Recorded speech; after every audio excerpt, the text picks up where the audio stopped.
एक रोज की बात है जब मेरी वाइफ धनुषकोडी में समंदर के किनारे एकांत बैठ के लहरों को देख रही थी। मैंने भी कैमरा सेटअप किया और आके उसके बाजू में बैठ गया। कहते हैं ना कि कुछ रिश्ते बनाए नहीं जाते, बस मिल जाते हैं। जैसे ऊपर वाले ने बहुत पहले ही कहीं लिख दिया था कि एक दिन इतने लोगों के बीच हम एक दूसरे तक पहुंच ही जाएंगे। आज इस समंदर के सामने बैठकर एक बात समझ आ रही है, प्यार शायद किसी को पा लेने का नाम नहीं, किसी में अपना सुकून पा लेने का नाम है। जब हम मिले थे तो हमने कभी नहीं सोचा था कि वो हम ही हैं जो हम एक दूसरे को संभालेंगे। हर सिचुएशन में, हर मौसम में, हर तरीके से हमने एक दूसरों को सपोर्ट किया है। और कहते हैं ना, सुकून वो हर किसी के साथ नहीं मिलता।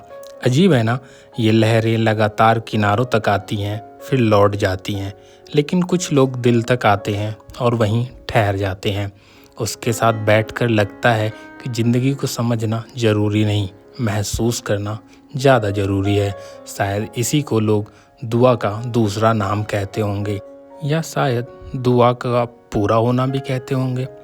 कुछ ऐसा मिल जाए जिसके बाद शिकायतें कम होने लगें।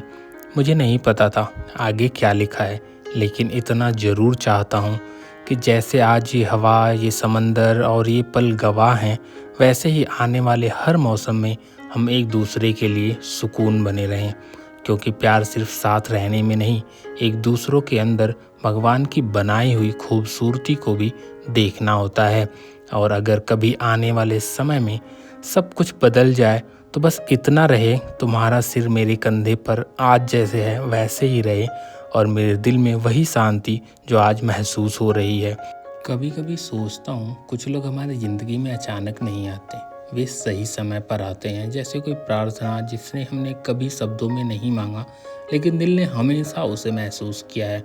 आज इस समंदर के सामने बैठकर ऐसा लग रहा है जैसे सब कुछ धीरे धीरे हो गया हो। कहते हैं ना, कुछ रिश्ते शब्दों से नहीं, उपस्थिति से बनते हैं। तुम्हारा बस पास होना कभी कभी किसी जवाब जैसा लगता है, और शायद इसीलिए मैं भविष्य से इतना नहीं डरता। क्योंकि मुझे मंजिल नहीं चाहिए, मुझे सफ़र में साथ चाहिए। अगर आने वाले सालों में हमारे पास बड़े घर ना हो, बहुत सारी चीज़ें ना हो, फिर भी कुछ ऐसी शाम हो जहां हम बैठें, आसमान को देखें और मन में बस एक ही बात आए, धन्यवाद उस शक्ति को जिसने हमें मिलाया, धन्यवाद महादेव को जिसने हमें मिलाया और इस पल तक पहुंचाया। क्योंकि अंत में प्रेम शायद किसी को अपना बनाने का नाम ही नहीं है। प्रेम शायद प्रेजेंस को ही बोलते होंगे, क्योंकि मुझे भी नहीं पता। इतने दिनों में हमने एक दूसरे को ही पूरा किया है और आगे भी ऐसे ही चलता रहेगा। शायद यही प्रेम है, क्योंकि इसके अलावा तो मैंने कुछ सीखा ही नहीं। हमेशा एक दूसरों को सपोर्ट करना, एक दूसरे का साथ देना और एक दूसरे के लिए खड़े रहना।